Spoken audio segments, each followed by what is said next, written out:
San Lorenzo is a very big park. Recently, over 3,000 people descended on San Lorenzo RV Park in King City for a camping overnight by bicycle riders and their support teams who were making the trip from San Francisco to Los Angeles. The ride is the annual major fundraiser for the AIDS Life Cycle organization, raising money for comprehensive AIDS treatments. This year, the event raised over $16 million and $200 million since the event started 15 years ago. RV Dream New Radio's Pamela Hamilton sat down to talk to Christopher Interdonato. Christopher, an AIDS Life Cycle ambassador and writer in the event, is a recovering drug addict who contracted AIDS through sharing an infected needle. Chris credits this program with saving his life and helping him into sobriety. RV Dream New Radio, and we're going to be talking to Christopher Interdonato, who is fresh off of the bike path today, biking from Santa Cruz all the way down to King City. And here we are in San Lorenzo Park, the second night, the leg of this long ride that goes from San Francisco to Los Angeles. So how did you do today, Chris? It was a hard day. Today was the longest stretch of the ride. It was 109 miles. 109 miles, and what was the temperature?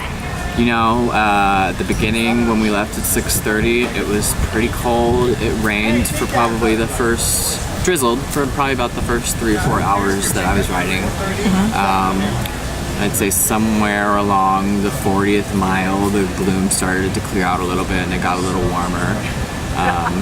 But it was overcast for most of the day. Would you tell me all about this organization or this that is taking place today, this event, the AIDS Life Cycle Ride?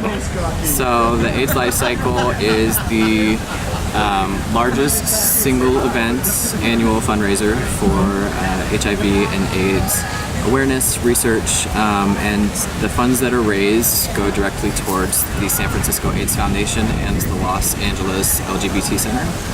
And both of these organizations provide life-saving services for people who need HIV treatment, can't afford them, for people who need PrEP, which is pre-exposure prophylaxis, for testing so people can know their status. And so all of the funds that are raised, and I believe this year it was around 22 million, they are directly dispersed to these organizations that do amazing work every day.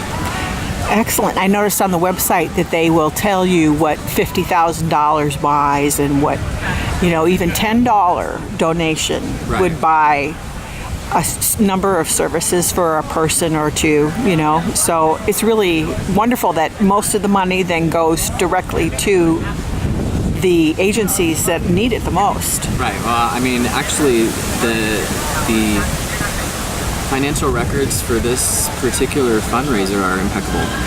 We have a lot of corporate sponsors that manage most of the overhead. So the funds that are donated, they go directly towards distributing these services to not just people who are HIV positive, but people who are HIV negative and want to stay that way as well. And they do that with awareness campaigns, like I said, with PrEP, pre-exposure prophylaxis. They also have PEP, which is post-exposure prophylaxis. Right. And all of these services, they're not cheap. However, they are necessary in the fight against HIV and AIDS. San Francisco is on track to be the first city with 0 new HIV transmissions in a year's time. That's incredible. So, yeah, it's amazing. And these organizations impact thousands of people's lives on a daily basis.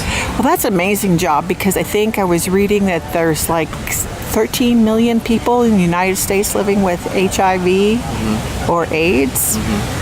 So that is quite an amazing statistic, and my hat's off to San Francisco for doing that, for sure. Now, what is your particular reason why you're riding? I got involved with the AIDS Life Cycle. It's an event that I had wanted to do for a long time.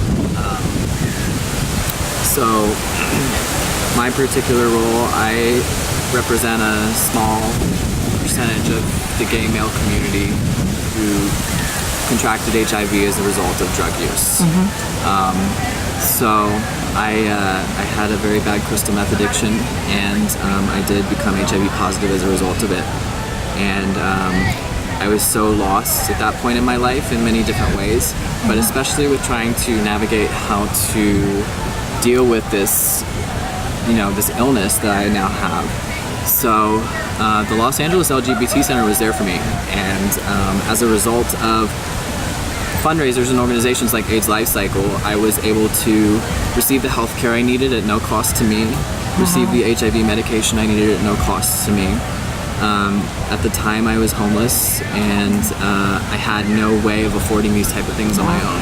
So as a result of my diagnosis, I got sober. I've been sober for about 2 years now. Fantastic. And while I believe that everybody rides here for their own particular reasons, my reason falls somewhere along the lines of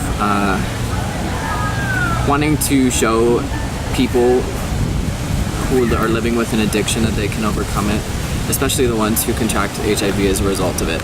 So there's a very high incidence in the gay community of people who are dealing with addiction to drugs or alcohol, and within that set of people, there's also a high incidence rate of people who contract HIV. Right. And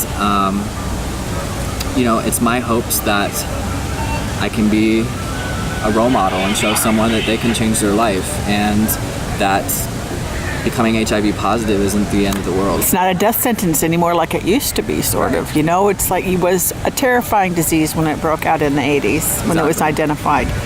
And a lot of knee-jerk reaction to it that was not fair. But I think we've come a long ways. We have. You feel that the people are starting to understand a little bit more? Well, I think that there's still an uphill battle. Yeah. I think that we have come a long way. There's still a lot of stigma attached to HIV itself and people who are positive. And, that's why, for me in particular, I try to be completely transparent about my past and about my status, because I feel like that's the only way to really shed light on issues that need to be talked about. Right. Addiction in particular. I talk openly about my addiction because I want to take the stigma away from that as well. A lot of people stay in the shadows with it and are afraid to talk about it because of the stigma associated with it, which keeps them from getting the help that they need. Right. And it's the same thing with HIV. Like I said, I try to be an example of someone who's living a healthy life, and hopefully someday, there won't be a stigma associated with it. Right. And so you want people to know, who may be secretly making this battle going, that there is help out there for you. Absolutely. You just decided one day that you were sick and tired of being sick and tired, and you went and reached out for help, or did somebody help you find this organization? Well, as a component of seeking HIV treatment at the Los Angeles LGBT Center, they were also able to provide me with drug counseling services as well. Right, so you went to them for help, though. Yes. So you really knew that you wanted to be better. Yes. And so that's a good thing, because there's a lot of people out there that may be too afraid of the consequences, and that maybe that they'll be mistreated or something if they decide to seek help, but it's not that way at all. It's not. And the amazing thing too about, like I said, being able to talk openly about these things is, I've had people, friends of mine who have tested positive, and the first thing they did was call me, because they know the advocacy work that I do. Right. And they know my story. And, I was able to talk them through it and help them access the services that they need as well. That's excellent. Yeah, that's really great, because a lot of times fear is the worst thing that you have to battle at first. Absolutely. And the process of seroconverting and becoming HIV positive is scary. It really is. Although we have made all these strides, in the medical field and all these treatments, none of that crosses your mind when you get your diagnosis. Right. So, Right. you know, an important component of HIV treatment is therapy as well, counseling. Yeah. And that's another thing that the LGBT Center and the San Francisco AIDS Foundation is able to provide with the funds donated to AIDS Life Cycle. Well, thank God for them, right? Yeah, absolutely. Thank God for you. Thank you. That's wonderful. Okay, so if somebody wants to donate money, do you suggest that they just go to the AIDS Life Cycle website? So the website for the AIDS Life Cycle is tofight.hiv.org. Okay. In order to donate money, money is typically donated to a specific rider. I see. So every rider that's riding, and we have over 2,300 riders on this ride, Amazing. has to raise a minimum of $3,000. In order to ride, In order to ride. they have to bring with them $3,000 in pledges or the actual Absolutely. money. Wow, what a lot of work that is. Yeah. I mean, it is, but at the end of the day, we get to save lives when we do it. You know? You know, such an act of love. And just being here, you just feel everyone has a common cause. There's a camaraderie and a caring and taking care of each other. Absolutely. And it's a really emotional event. You know, for me, riding through these small towns and passing people on my bike or standing on the side of the road who are holding up pictures of loved ones that they've lost to AIDS and telling us, thank you for doing what you're doing. It's an amazing feeling, you know. It's, I mean, there are no words. Oftentimes it makes me cry. Yeah. Because it's just, like you said, it's an amazing act of charity and love. And, you know, with organizations like this, hopefully one day we won't have to lose any more people to AIDS. Absolutely. Absolutely. Well, I want to thank you so much for talking to us today and wish you well and continued success in your advocacy. And so proud of you. That's really great. I know that's a hard thing to do, for sure. Well, okay then. Thanks for talking to us on RV Dream. Thank you.